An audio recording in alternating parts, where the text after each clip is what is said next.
meeting of the CDA will please come to order. Would you take roll call, please? Sure. Wayne Clark, Yes. Pete Hansen, Yes. Alderman Chaplesky, Here. Alderman Haas, Here. Jerry Motter, Here. Jason Metz. Here. We have a forum. Thank you, Gail. One item. At this time, Safety and Development Committee of the Common Council will come to order. Let it be noted that all members are present, including Alderman Barzak, who has a bad foot and has to sit back there.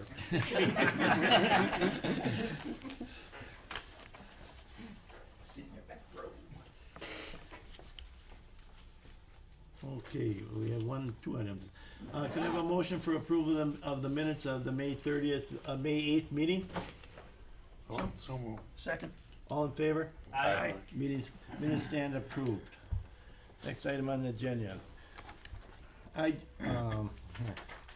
Joe Monitor, Chairman of the Community Development Authority, the notice of the hearing will be read. Public hearing to consider the creation of tax increment district number 16 South 70th and Washington Street Corporate Office Corridor Plan, City of West Allis, and approval of the proposed boundaries and project plan. Compliance with the preliminary hearing of the process. The Executive Director of the Community Development Authority has filed with the authority to notice the hearing affidavits. The publication will be soon as it is received from the official newspaper and required by section 66.1333 Wisconsin statutes. This document will be made part of the record of proceedings of this matter.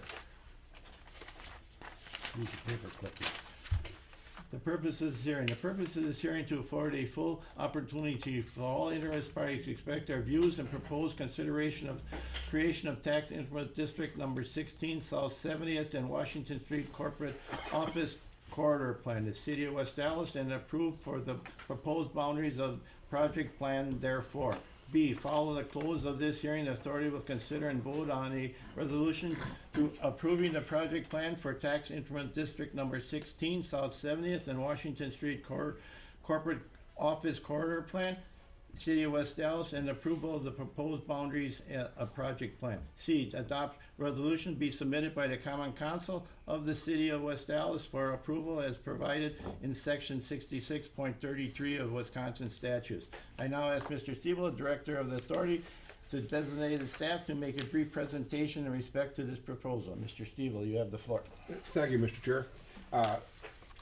As the chairman noted, on the South 70th Street corridor, we have an opportunity to revitalize that area south of National or Washington Avenue, as noted in this overhead here. There'll be effectively 3 property owners involved. One is going to be MATC, which owns the MATC campus and some surrounding parking lots. West Allis West Milwaukee School District, which is going to be selling their 2 buildings here. And then on the east side of the property is BJK, be the owner of the former Allis Charmer East office building. Just be those 3 properties are going to be involved. The purpose of this public hearing is to consider a tax increment financing plan, the project boundaries, and the plan itself relative to making this office conversion happen. The school board building, which is privately currently publicly owned and tax exempt, will be converted into a private office building that will be taxable.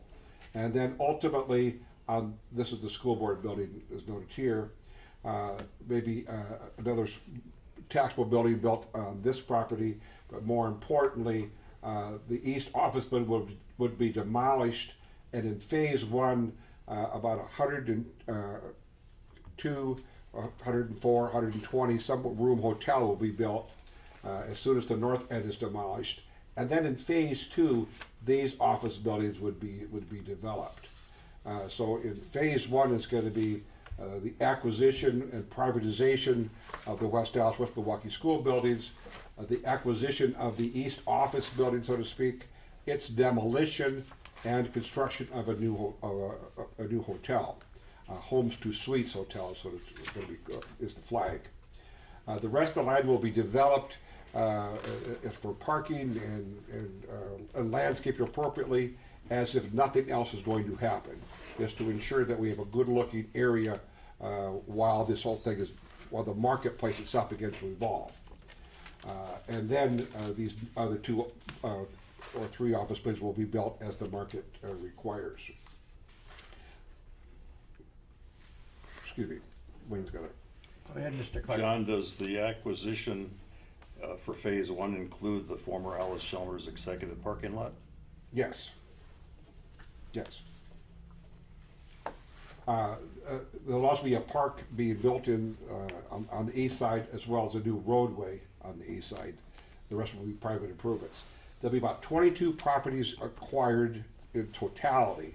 As I mentioned, number one is the privately owned by an investment trust on the east side of Washington, or 70th Street. And then all these properties here are owned either by MATC or the school district. I'll get into that in just a minute here. In the project plan that you received in the mail outlines the financing of the project, how the phase one would be evolve and phase two would evolve. In phase one, I know the developers ask you for a $6 million allocation. I want to remind you that this is a plan. The actual amount will be dependent upon the development of a development agreement that will come before the CDA and the Common Council at a later date. And in there, we'll be talking about details like cash-on-cash returns and the internal rate of returns for investors and the bank financing interest rates, all those things that drive cost. And that we could then determine what actually is the gap in the financing. As an example in this project, on the west side, that's owned by the school board, that'll be bought for about $7.25 million, and then the investor's going to put about $1.5 million into those 2 buildings to make them suitable for a private reuse. I believe the school board, at least for the short term, is going to continue to lease the top 2 floors. On the east side of the building will be the acquisition and demolition of that property for about $13 million, and then the extended stay hotel would be built as soon as the demolition is complete, for a total project cost of about $36 million. Now, from the funding gap analysis perspective, the acquisition on the east side would be about $4.2 million. The demolition is about $3.5 million, and on these other costs, the public infrastructure, the street and the park, would be about $10 million. And the developer has just on the back of an envelope suggested that the value of the land that's left would be about $1.9 million or $2 million. So the gap is somewhere about $8 million. Well, that's reasonably accurate in the sense that this is just a plan. And now we're going to look at our financing to see if could we even support such a plan if indeed that were the actual numbers to be involved. And what we're looking at here is the potential of doing a general obligation amount of about $6 million and a new market tax credit allocation of $2.3 million. Now we could take a look at how that $8.3 million funding gap is funded, and these are all going to be changing, and it'll probably be less, but we're just trying to look at the most amount that we can do. The $6 million GO bond, they'd have to have actually more value in the first phase for it to be that high. But in the new market tax credit, we could probably put more cash in there from the new markets by not taking funding for the back end of during the exit period of about $1 million. And so these are all going to move. So what we're looking at is just a plan as a concept. Is this reasonable? And that's what we're trying to figure out today, is that we're going to get more in depth into it, and I'll have our financial analyst talk about this in a minute. And Peggy Stedall, our finance manager, if she wants to interject anything. This is our schedule that we've talked about previously, and our goal is to have this before the Common Council by the end of this month, which is the school board's end of their fiscal year, so that if this does go forward, the developer can buy the land from the school board can get the cash into their funds and not impact their state funding. And that's why we're trying to move this along. Now, we're not going to approve it by the end of the year, but because the Joint Review Board has until later on in July to be able to approve it. So that's when that's would be able to happen. But it was more to get the financing, the banks comfortable that this is indeed going to go forward to a certain extent. As I mentioned, on the east side, they'll be taking the old school the old east, West Allis, Allis Tremors office building, probably put a new, I'll let the developer talk about it in a moment here. And then on the east side, the whole new development is gonna be taking place. That will be Cobalt Partners, will also be, as the developer, will also be doing some rezoning issues. And we'll be doing some land use plan amendments first, and they take a little bit longer to go through the process, and we've already started the process of rezoning some of this land. And that will be before the Common Council on July 10th. July 17th. Yeah. Is Common Council. 17th. It is the 17th? Yes. Yes. Oh, good, We're not meeting good, this. my schedule is right, I'm just looking at that. But this is the land mass that's involved, and the land use amendments that we're gonna need to make. We'll also be doing a planned development district overlay over the entire area, and this will allow the developer flexibility to have more than one building on one lot. Now, in all actuality, the developer may be doing a certified survey map for each parcel, so that if they use a different lender, they can have titles on each of those properties. But we want to prepare to give the Common Council the maximum amount of discretion in how to approve this project. We'll be rezoning some of the additional parcels. The school board property that has McKinley Field currently will probably, in this area here is the old McKinley Field House. In the first phase and the second phase, will probably stay there, and that will be this landmass area here. The land south of that field house will probably be used as a parking structure or parking lot, as we start moving some parking off of South 70th Street to put up a new office building. And so, but we're gonna rezone these two parks, these two, so that we'll keep a park in the neighborhood.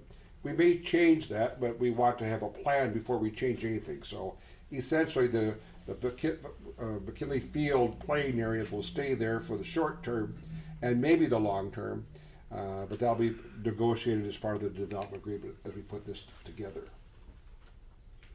At this time, I'd like to call on Mike Harrigan with Ehlers and Associates, our financial consultant, to give you a few words about the TIF plan. One comment I do want to make is that cities are statutorily limited to no longer, or to putting no more than 12% of their tax base into a tax increment district. West Allis, if we approve this, would be a little less than 3%. So we're well below our statutory limits. And now, Mike, if you would like to give us a few comments. Thank you, John. Again, my name is Mike Harrigan, and I'm from Ehlers, and we have provided financial advisory services to the city, in particular related to these economic development projects for the past couple of years. And we have drafted for your consideration the first draft of the project plan document, which is the statutorily required sort of game plan for how you're going to proceed with the district. Your consideration of this is really the first step. The CDA, I should say, is the first step on this. And if you choose to approve advancing it, it'll go to the city council for their action. We would expect that there would be the potential for some modifications to this thing. We don't expect it to exceed the parameters that are here, but there could be fine tuning within the parameters that are set forth. And then if the city council approves, it finally goes to the joint review board, which is that panel made up of the other taxing jurisdictions that would take action as a final step sometime in July. Does everybody have a copy? I've got extra copies of this document. Would anybody like to have? I'm going to refer to a few pages here in case anybody wants one. Thank you. I've got a couple more of these. We've got some more I have a here. few as well, Mike. Yeah. Thank you. Do you need one, Jerry? Got one more here. Anybody? And we need one more over here. Yep, I have. Memorizing. Here, you can use it. Use mine, Jerry. I've read it. Right there. So I'm not gonna go through every page here, but I do wanna point out a couple of things. One of the things that was a blank that we received from Scott Yauk, the developer of this project, who's the head of Cobalt. A very important piece of information that I think you'll be pleased to hear is the projected employment and wages that would be attendant to this project. On page 6, we had a couple of blanks in there under point 2, and we're advised that there's expected to be between 200 and 300 temporary jobs for construction during the build-out of the 2 phases that are proposed within this project plan, and that on a permanent jobs basis, there would be a range of 600 to 800 jobs with an average wage of between $45,000 and $75,000. And so I think that's information that certainly goes to the purposes for which you typically would consider a tax increment district. The other is, of course, adding to your tax base and improving the total tax base for the benefit of all of the taxpayers of the city, once the district is paid all of its costs. Now, what's proposed here is really the execution of this thing in 2 phases. And if we take a look at some of the particulars within this document, on page 22,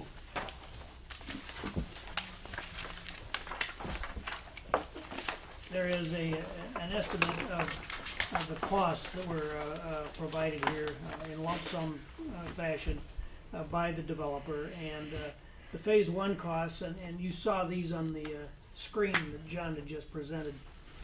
Phase 1, he's calling for about $6 million participation by the city in the form of a general obligation. That could be in the form of either a general obligation bond or a state trust fund loan. That determination will be made on lowest cost financing.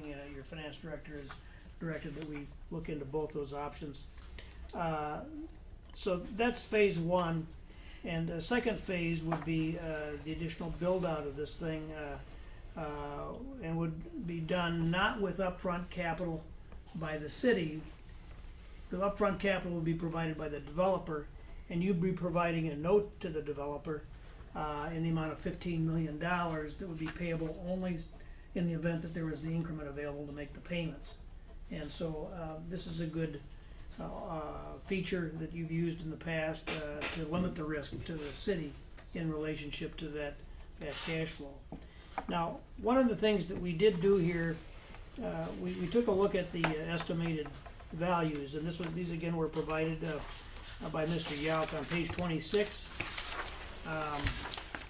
Here we have various project elements broken out by phase. And you'll see across the top of this little spreadsheet on page 26, there's a kind of a salmon colored couple of columns called phase 1, and then the blue colored columns are phase 2. And each one of those columns is a separate identifiable project. You'll note that the total value, and this is the taxable increase in value over what's out there today. It's estimated that just shy of about $16 million of the new construction value would be what would be created in phase 1. Phase 2, it would be significantly more development, and you can see the various pieces of that. Mr. Yauk can get into the particulars of all of what's contemplated there, but in big picture numbers, it would be about almost $65 million if brought to full fruition. Now, that is expected, according to this schedule, to occur between this year 2018 and the year 2023. If that were to develop at that rate, we've estimated what the taxes would be on that new value. On page 27, you'll see a spreadsheet that identifies that. You can see the numbers in the left column is the value added. That's the total of $80 million, which ties out to the prior page that I just discussed between phases 1 and 2. We're using about a 1% appreciation rate on an inflationary basis, and then we're also using a declining tax rate by about 0.5% going forward. We think those are relatively conservative.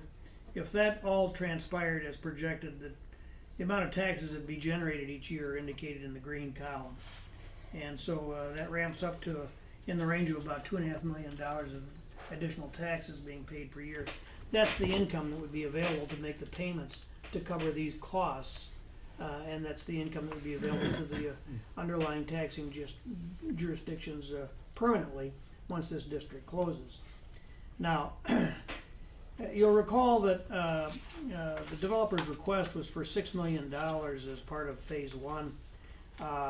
That number is subject to further review. We've attempted to model this, and it's not, we didn't do a phase one only model for this plan. We did the overall cash flow, which is on page 28, wraps in both phases 1 and 2. We did do a standalone phase 1, and on the basis of the assumptions for just phase 1 alone, at this point, we've identified that we are very comfortable supporting approximately a total debt of about $5.3 million, of which there'd be about 4.6 million that could go toward the project, and the rest would be for capitalization of interest and the debt expense of issuance. Now, we know that again, the developer's gap is higher than that, so in the final analysis, there's going to have to be a workout as to whether or not it's coming from the TIF cash flow or from the fire solution. We have provided some flexibility in this plan. I just want to point this out on page 21. And this is not only for the board, but also for you, Scott, so you understand what's in here. On page 21, we talk on the first paragraph there, that all these costs are based on 2018 prices, are preliminary. City reserves the right to increase these costs to reflect inflationary increases and other uncontrollable circumstances between 2018 and the time of construction. However, for increases in excess of 25% over the cost of inflation of total project costs, the city would pursue an amendment, a further amendment to the project plan. So mainly I'm pointing out that there's a hedge built into this to give some flexibility to the city to adjust these numbers based on if it can be supported by the actual cash flow, that we may end up bumping that back up to the $6 million level, and there'll be more discussion and negotiation that has to occur on that point. But I wanted to make you all aware that that's in the plan, and I think the flexibility is here to do this. Back to page 28.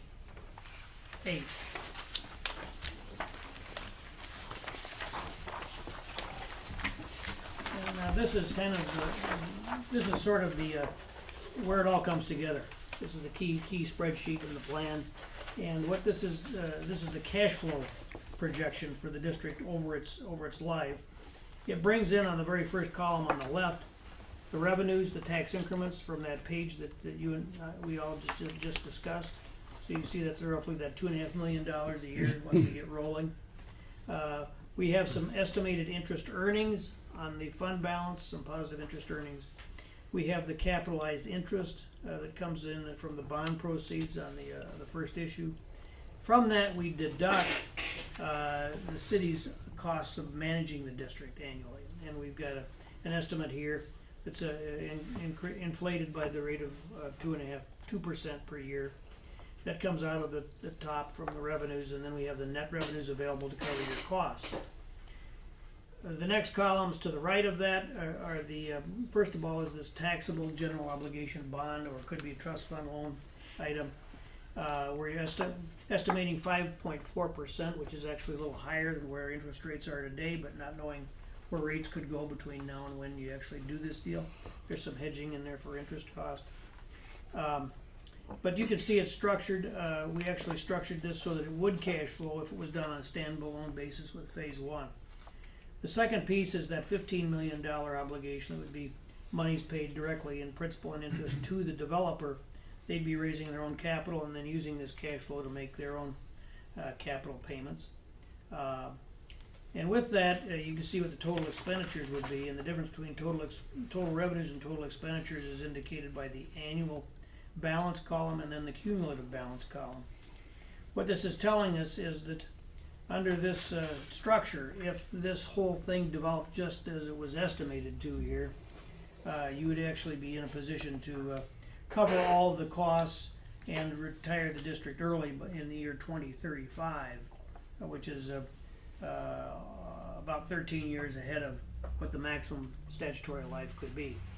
If you only did phase one though, and you didn't get that additional $64 million of development, this district would go out to the year 2038, and you'd have you'd be closing it in that year.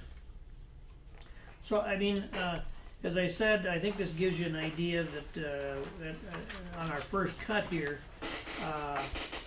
this does look as though it could be a very feasible project if the developer is able to deliver the product that he's contemplating into the field on the timetable that he's talking about delivering it.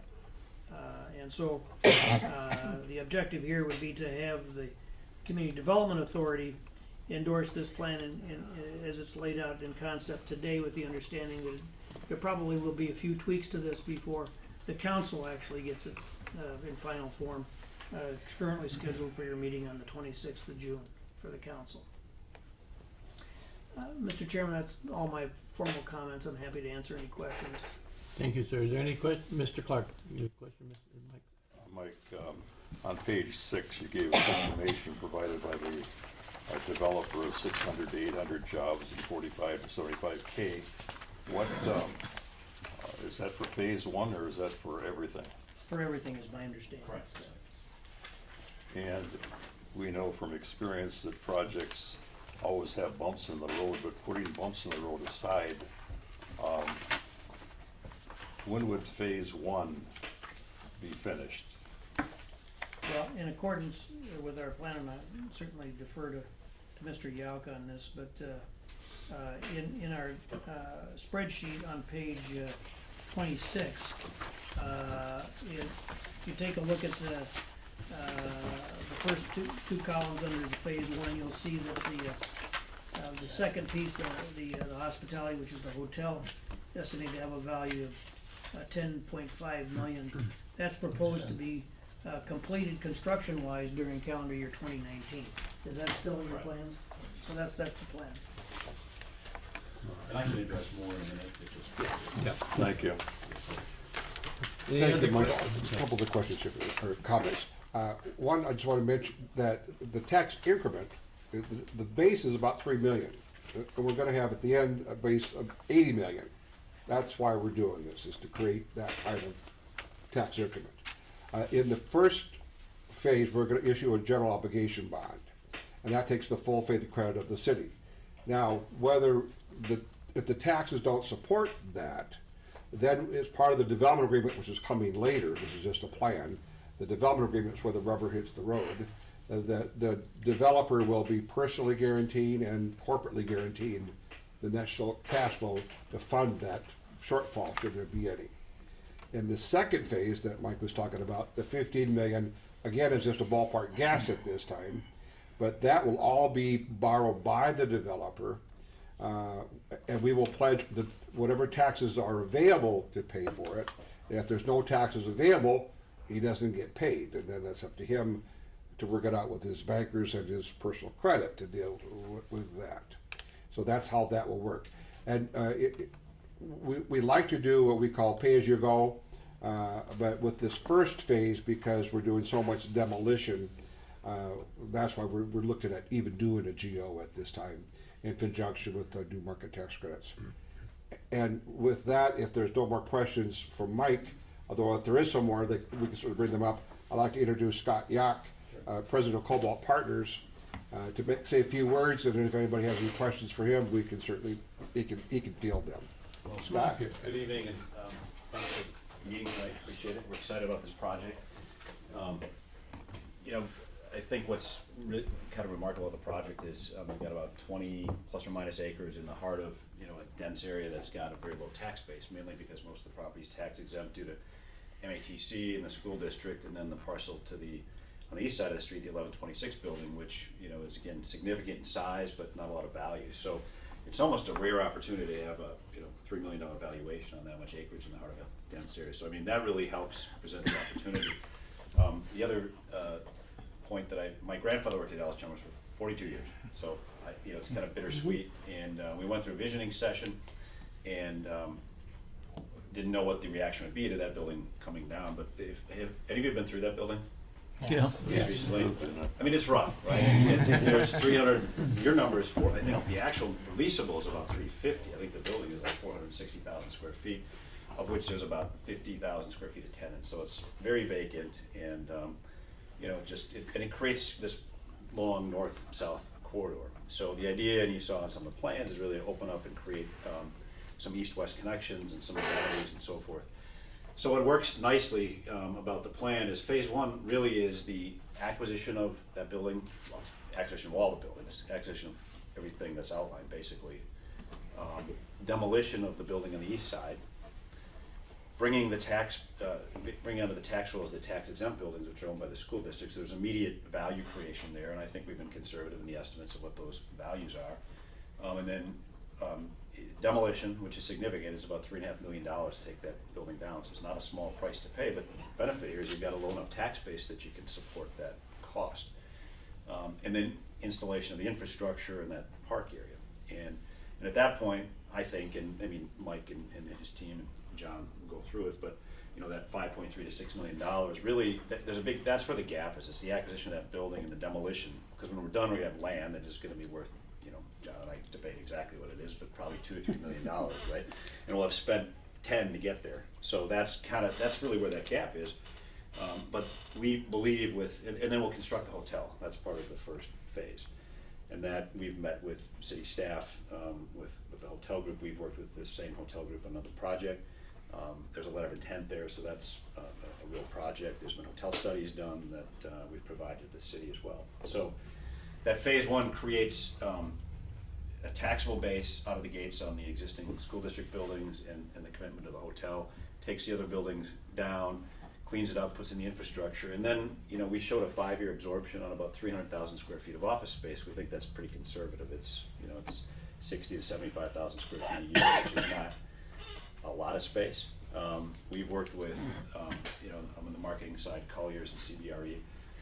They show significant demand in the Wauwatosa, West Allis area. I mean, a couple million square feet of various users, although Pfizer may not be one of them anymore. But so we think that's conservative, but the risk, as Mr. Harrigan said, is really back on us. And the next piece of the TIF, that 15 million, is really supporting the parking structure component, because people looking in a suburban market like this really aren't going to want to pay for parking. So we think we can kind of compete with a third ward type office environment, Class A office space, where parking is generally taken out of the equation. I mean, 15 million won't cover all the parking, but we think it's going to offset enough of it that goes away.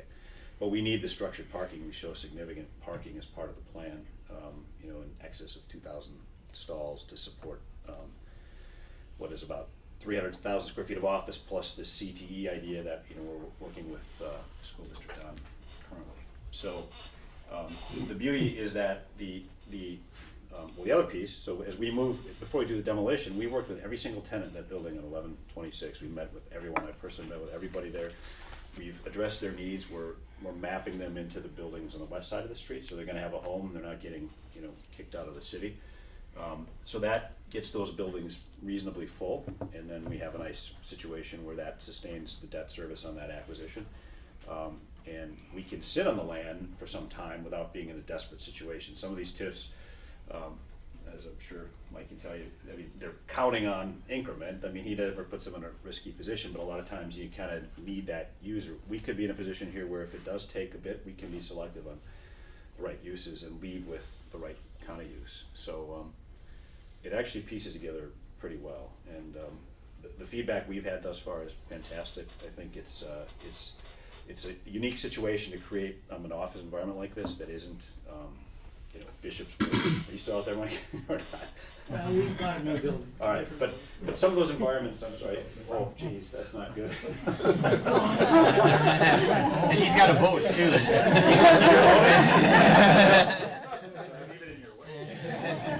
That doesn't go over well. But I mean, the environment is changing where people want to work in, you know, a 3rd ward, 5th ward, more integrated into the urban fabric, which this truly is. And there aren't that many places, when you really think about it, other than downtown. So we think we can compete, you know, on that basis. So we're very excited about the project. certainly been great working with the city thus far and staff. We went through a visioning effort. We've worked, I think very well from the outset. So we're excited. So I don't know if I can answer other questions, but it fits together nicely. Is kind of the message. Mr. Clark. Thank you. How does the East Side project fit in with what's taking place on the shopping center on Greenfield and 70th, and there's work underway, or plans underway? Public of a meeting is, we love, when we went through the visioning exercise, one thing I can say is we looked beyond here to look at how that could fit into a broader context, just so we're thoughtful.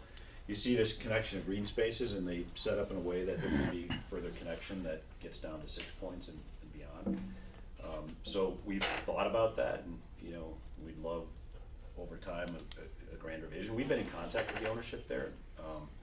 The problem is there's an economic gap, and we're not sure how we fill that if we were to go out and try to acquire that. So it's not a good answer, but it's in our. We're thinking about it, and there is a plan that would incorporate that.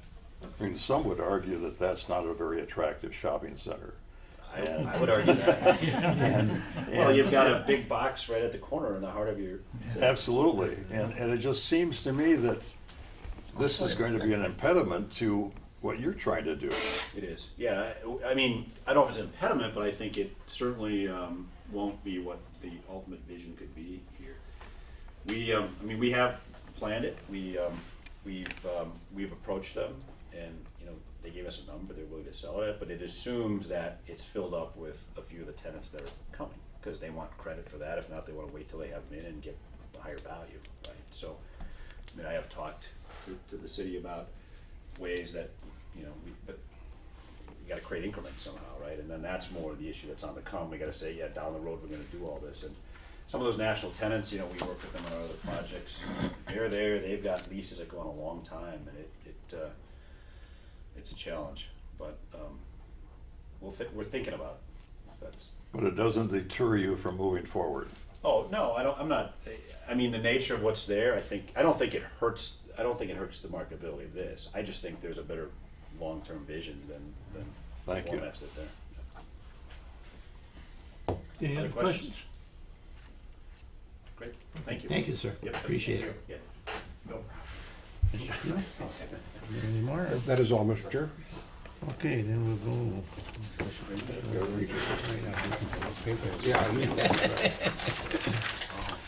Okay, are there any interested parties and tenants now wish to express their views and proposals for consideration for tax increment district number 16, South 70th Washington Street Corporate Corridor Plan, City of West Allis, and approval of the proposed boundary and project plan? Please raise your hand and be recognized. Upon being recognized, state your name, address, and interest in the proposal. Then if you may proceed with your statement. If you appear on behalf of an interested party, please state the name of the party you represent. Does anyone wish to speak at this time? No one wishes to speak? There being no parties wishing to speak, the authority declares the hearing closed, and we'll now proceed to the next order of business. Very good, Mr. Chair. If you could take 3 and 4 together. One is the resolution adopted the boundaries, also adopted the plan for the CDA, and then discussion on the 70th Street Corporate Plan, which we've already done. All right. Item number 3, resolution approving the proposed boundary and project plan for tax increment district number 16, South 70th and Washington Street Corporate Office Corridor Plan, City of West Allis, Wisconsin, Exhibition A and Exhibit B. And number 4, discussion, wait a minute, 1 second please, Mr. Clark. Discussion relative to South 70th Street, Washington Street Corporate Office Corridor Plan. We have 4. Mr. That's good. Okay. Sure. Go ahead, Mr. Clark. Absolutely, move approval. Second. It's been moved for approval. It's been moved for approval and second. Is there any further discussion? I was gonna move If that. not, would you take roll call, please? We don't need the roll call. Oh, that's right, excuse me, we don't need roll call. 4, we're placing it on file. We're approving the resolution and All right. placing 4 on file. Right. The resolutions are now placed on file. You go to number You gotta call 5. for a vote. for the. It's a vote. for the- You have to oh, vote. Okay. Can I have a vote, please? All in favor? Aye. Opposed? Resolution, place on file stands. At this time, Safety and Development Committee can adjourn. We will be acting upon this resolution at our meeting on, what is it? July 17th. Or is it? No, June twenty-sixth. Excuse me, June 26th, excuse June me. twenty-sixth. Yeah. I'll second it. You gotta make a motion. Somebody make a motion? You wanna make a motion? Motion to approve. I'll We'll second. second it if you Okay, need a it's to second. adjourn. Any discussion? Pete and I went. And I just wanna make clear that members of the committee, of the Safety and Development Committee, are welcome to stay for the rest of the CDA meeting. I think it might be of interest, to most of you. All in favor, say aye. Aye. Opposed, carried, Safety and Development is adjourned. If you wish to leave, you can leave. If you wanna stick around and listen to their meeting, that's fine. Okay, we'll go to item number 5 now. Yes, sir. Item number 5, resolution authorizing the executive director to enter into a contract with real estate attorney professional service in the amount not to exceed $20,000. Mr. Stevel, you have the floor. Mr. Chair, as you're well aware, that the city attorney is going to be retiring July 5th. And the assistant city attorney that's been doing real estate has accepted the post of city attorney with the city of Brookfield. So we're down 2 attorneys in the attorney's office. What we're proposing here in consultation with our attorneys is to retain Bruce Block, who's with the firm of Reinhardt, to be the CDA's attorney for this project. I move approval. Second. Been for approval and second? Mr. Chair, Good. one comment about the amount of money. I'm not gonna say it'll be done within that limit. If it has to exceed that, we'll come back. But you know how attorneys are, we just love to pay them apparently. Have we had experience with this attorney? We have not hired this attorney before. I'm aware of Mr. Block's real estate profession because he's been in the business for a long time. And we've seen a lot of deals that have been done. Most recently, the city of Greenfield retained the same firm to deal with, work with Cobalt Partners, and they were very happy. So we've already got, Extensively with him, he's very good. Probably one of the best in town.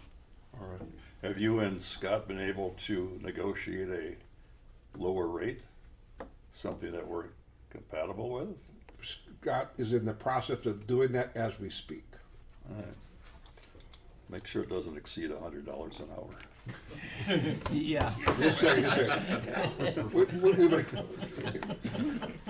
You mean for his secretarial assistant? $1970. But he's good. We've heard that he's good. Any further discussion? No. All in favor? Aye. Opposed? Resolution passes. Item number 6, resolution authorizing the executive director to enter into a easement agreement by and between the Community Development Authority and the Mandel Group Properties LLC relative to re-energies and the properties located at the 6.6620 to 6700 West National Avenue and 1400 South 6 Points Crossing. Mr. Steele. Thank you, Mr. Chair. If you'll recall, this is kind of a hard vision, but on the south side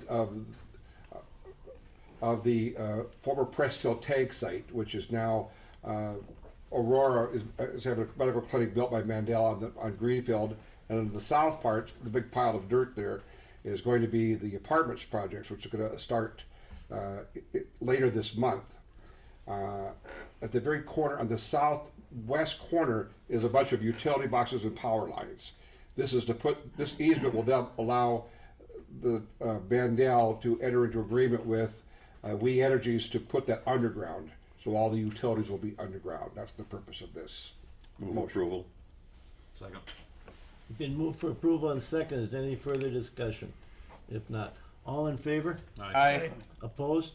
Resolution passes, Mr. Chairman, on that subject, we were going to have a groundbreaking ceremony on this project on June 20th. That is going to be delayed probably by about a week. They still haven't signed their 150-page document with their banker. for the project, and we want to get everything locked in before we do a groundbreaking, so we'll be notifying you in the future.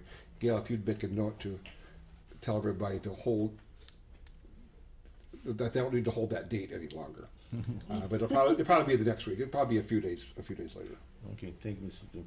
Item 7, resolution authorizing the executive director to acquire the property located at 6749 and 6751 West National Perfect Screw in the amount not to exceed $650,000. Mr. Steele. Mr. Chairman, as you may recall, when we adopted the Milwaukee ductile TIF, we had planned on buying this Perfect Screw property. We've acquired this white building. Here's the Pick and Save Shopping Center across the street. We already own this part here, which is part of the old National Salvage junkyard, and this building here. So then we'll be able to control this entire parcel, as well as the parcel to the south. So we'll probably acquire this, demolish the building, and then we'll get this area developed. Hopefully saving this building, and we'll talk about that more next month, but if not, we'll demolish that as well. Mr. Chair. Go ahead, Alderman Koss. Yeah, what's the status of Perfect Screw currently? Are they open? Are they a going concern? They are a going concern. It's a 1.5 man operation. I think he has some kid that sits in there once in a while. And we said to him, when they heard about your property, whenever you're ready to sell, they came to us and said, hey, we'd like to sell now. And so we're going, okay, well, we'll go through the process and acquire you now. If we had needed it sooner, they said that would be receptive, but they wanted to end their career in the spring, and we go, okay, now's a good time. Move approval. Second. Any further discussion? If not, all in favor? Aye. Opposed? Resolution stands passed.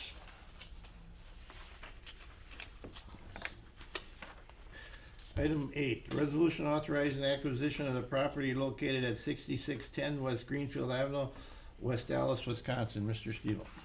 Mr. Chairman, on this property, right across the street from what we're building now, the Aurora, and also the old Allis Trevor building behind that will be coming up soon for some more revitalization that's taking place there. This building has been for sale, and an entity that came forward to wanted to buy it, tear it down, put a small little white building in there, really wasn't consistent with our overall strategy or vision for this neighborhood. And at the request of the Community Development Authority a couple of months ago, let's take a look at buying this property. And so that's what we're here for today. Our first ring industrial redevelopment enterprise group, FIRE group, that Alderman Chaplesky is chair of, last week approved giving the Community Development Authority $650,000 to acquire this property and to do the environmental assessment, which has been completed. And so that's where we are today. Thank you. Mr. Clark. Have we seen a buy-sell agreement between Jiffy Lube and Rudy? Do we know that that's a legitimate number? Besides Rudy's retirement fund, which I do support. I'll talk to you about that later. All right. I'm aware of it, but there's other extenuating confidentiality issues that we have to deal with, and I'll talk to you about that. All right, I appreciate that. Thank you. Move approval. A second? Second. Been moved for approval in second. That was like a tie. Any further discussion? I did Peter or Jason, I don't care. You can have your Look at pick. it, Jason Peterson. All in favor? Aye. Opposed? Resolution stands passed. Item number 9, resolution authorizing the director of the executive director enter into a contract amendment with Rambo Environment in providing phase 1 environment site assessment in an amount not to exceed $10,000 for the property located at 6610 West Greenfield Avenue, West Allis, Wisconsin. Mr. Steele. Mr. Chairman, this was for that environmental report that we just got. That we put this on a fast track, and that's why we just didn't get a chance to get it before the authority to approve it. So this is for the environmental assessment that we just got today. I'll move. 741 pages. Second. The assessment was favorable. I'll second. You stay awake at I'm night, Jack? following Kevin. You do get out. The assessment was favorable. Is there any further discussion? If not, all in favor? No, Aye. Opposed? no, Vince agreed to read that report. Yeah. Resolution passes, Mr. Steele. Item number 10, discussion relative to redevelopment of the former Teledyne sign located south of West Burnham and between 52nd and 53rd Street. Mr. Steele. Thank you, Mr. Chair. The old Teledyne site is located in this area here. On West Milwaukee, which is this property line here, this developer's already built this building. You might have driven by and seen it on 51st and Burnham. The developer proposed buying this property and building to flex office, flex industrial space in this area. And is looked at doing upscale. We said we wanted something a little more upscale, and what they're proposing here is looking a lot better, and we'll see how this goes. So negotiations are still in progress. We also looked at some other developers, that wanted to look at that, buying that property, and we think this one's probably gonna be the better one, but we're still working out the details. So there's no action needed today. Thank you. And we'll go to item number 11. Resolution to amend professional environment service contract with ACOM relative to the former home juice redevelopment area and properties located at 1501 South 113th Street and 1445, 1400, and 1433 South 113th Street in the amount not to exceed $2,800. Mr. Steele. This is the completion of this project, in that they're pulling out all the wells now and removing all the barrels, and everything is done, and we can transfer the land to Home Juice. Home Juice has built the building, and they're occupying it. This is the property that we bought because there was some midnight dumping on in between two parcels, and the cost of cleanup was more than both the properties were worth. We got an EPA grant and a DNR grant, and we put some TIF money into it, and we've got this thing cleaned up, and now it's back into private reuse and fully developed. Mr. Clark. This contract has been amended a number of times. What's the total amount that we're spending or have spent? Don't have that, but we can give you a report at the next meeting. An idea? The cleanup itself was probably around $500,000. The environmental contract was probably $100,000. Ironically, in the environmental cleanup business, many times the more you spend on the study, the less you need to spend on the cleanup, and that's how it usually works. So, environmental cleanup is an expensive proposition to do, but works well when it's done. Move approval. Second. Is there any further discussion? All in favor? Aye. Opposed? Resolution passes. Item number 12, resolution to amend professional environmental service contract with ACOM relative to the property located at 7030 West National Avenue in an amount not to exceed $4,600. Mr. Steele. Thank you, Mr. Chair. This is for the cleanup of the 7030, the old Exxon or Expert Auto site. Before they could cap it, they had to pull the rest of the tanks out and all that. So this is the last of that environmental cleanup cost. The work's already been done, but they needed to get that done to be able to complete it. Yeah. Sure, I'll give you a motion. Do I have a second? A second. Okay. There's been any further discussion? If not, all in favor? Aye. Opposed? Resolution passes. Item 13, resolution authorizing the executive director on behalf of Beloit Road Senior Apartments LLC to enter into a construction service contract with Superior Home Improvements for roof replacement at Beloit Road Senior Apartments in the amount not to exceed $29,600. Mr. Steele. As many of you may recall, the Beloit Road Senior Housing Project was originally built by the city for returning veterans after World War II. And then the city, after the veterans moved out, bought their own homes, we converted to senior housing. Several years ago, we entered into a program, a low-income housing tax credit program, that allowed us to sell tax credits to be able to put the cash back into that project, which is what we did. And then we have Section 8 vouchers in there, so the low-income seniors that were living there continue to live in there. The roofs are bad, so we're systematically replacing roofs, 1 or 2 each year. And this is coming out of the operating fund of that project. If you have additional questions, I'll be glad to answer them. Jason? How does, I'm assuming, okay, this is item 13, you had, on the list here, you had the 3 contractors. How does what's going on these roofs here compared to what's gone on the other roofs that already have been completed? About the same. The costs are about the same. Okay, now what about now is everything else because I see like underlayment type is felt versus synthetic. Is this equivalent to what's going? Yes. Kind of more or less equivalent, or? It's substantially similar. Our engineers have looked at it and modified the plans a little bit, sometimes through value engineering and stuff like that, so that to keep our costs down. Okay. Anything further discussion? All in favor? Aye. Opposed? I'm sorry, who first and seconded? Wayne, oh, I thought he motioned, yeah. I don't Sure. think Oh, so. excuse me. Put me down. Okay, Wayne? Do we have a second? I'll second that. Peter? Aye. Oh, okay. Now we'll try it once more to make it legal. All in favor? Aye. Opposed? Resolution stands passed. Item 14, consideration relative report on Beloit Road Senior Apartments LLC. Mr. Chair, again, through this local housing tax credit program, the authority through the city no longer owns the property. It's actually technically a private building.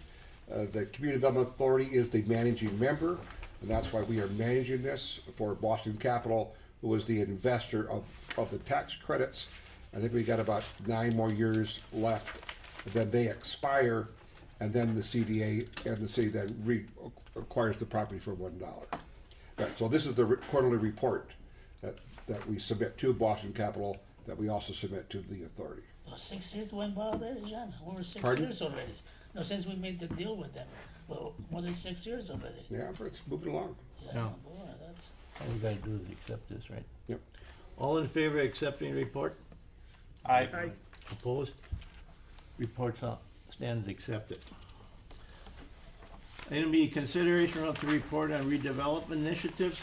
There's quite a few, and there's any particular ones you have questions about? Mr. Steele.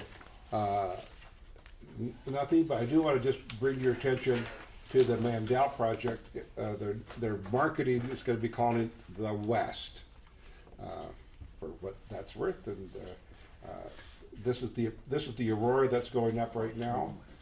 This is Greenfield Avenue. This is National Avenue and the Farmers Market, kitty corner. These are the apartments that are going to be coming up. This corner here is actually right about there. So, if you have any other questions, this is the clinic. If anybody hasn't driven by recently, this is what it's looking like today. It's really moving along quickly. Mr. Chairman, Alderman Chapletsky. how is the rest of their development coming? Any movement on that at all? Yes, there is. They were trying to get that a boutique grocery store on South of National Avenue, and they just haven't been able to get somebody. And we're telling them, you got to do something. We're not going to just keep waiting. And so instead of a 20,000 foot building, they're going to make it 8,000 square foot commercial, and then put 55 more apartments on top of it, which will actually add about 5 million more taxable value, which is good.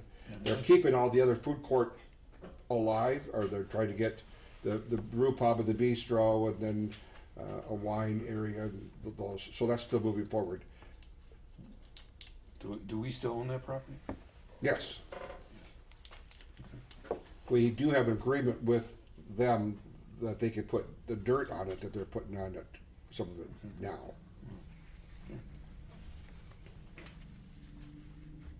Any other items regarding Mr. Clark? Oh, that's a very good question. I can't believe I didn't bring that up at the very beginning. Yeah. Hold on one second, Mr. Clark had the floor. No, that's fine, go ahead. Okay, I'll catch go up. ahead, Alderman. No, you got it. No, I want him to ask that again. I don't think where is that at? Funny you should mention that. Today at about 2 o'clock in Minnesota, at the HUD office in Minnesota, they closed on the financing of that project. Okay, So, that's good. now ironically, yesterday I was in Washington DC vacationing with my brother who flew up from Minneapolis, and my Lieutenant Colonel Tim Christensen, my nephew. We were driving by Air Force One hangar, and I get a call that says they don't have the HVAC permit, so they couldn't close without it. I just wanted to bring that up, so I wanted to commend the building department and Shelley in particular, who worked extra hard to get that reviewed, and their contractor over the night to revise the plans so that at 8:45 this morning they could fax or email off the permit. So Shovel in the ground when?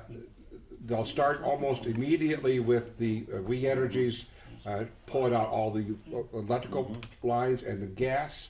That'll take about 2 weeks, and then at the end of July they'll start demolition, and then at the end of August they'll probably start construction of the buildings. Somewhere in there we'll have a groundbreaking ceremony, but So we should see a shovel on the ground within the next few days, somebody will be out there pulling utilities. doing something. Probably not tomorrow, the next day, but Okay, good. they'll issue an order now to say to start, and then they got to get into their work. But he says 2 weeks it's going to take them to get rid of the gas and the electric, Excellent. and then they can start demolition. Thank you. Mr. Clark, you have the floor. Under number 10, converting the dump into condos. At the April 10th meeting, John, you indicated that tonight we would receive the public facility report relative to all the properties, including this one. What's the status of that report? It's coming out soon. We have meetings next week. The report will be submitted to staff, and then in the evening, was it Tuesday? And then Tuesday evening, committee of the whole will be meeting, and there'll be a presentation on the entire report to the committee of the whole. 5:30. Right. Is that open? Sure, absolutely. Right here. It'll be televised too. So you can stay home and watch it. I don't have TV. It's on YouTube. So, will we get a copy of that report? That I It'll don't be know. available probably that night or online at some point in time. Be online? Okay, good. Thank you. Probably no later than Tuesday. It'll be online. And when do you expect to start condos? At some point in time in the future, You're terrible. Just terrible. maybe, Maybe. maybe not. Any other questions regarding any items that we've been talking about? You still want to go in closed session? Nope, we're good. You don't Okay. We do not have to go into closed session. Any further discussion as we come before this committee? And then we adjourn. All in favor? Aye. Meeting stands adjourned. Hey. 5:30. Nice hanging out with you.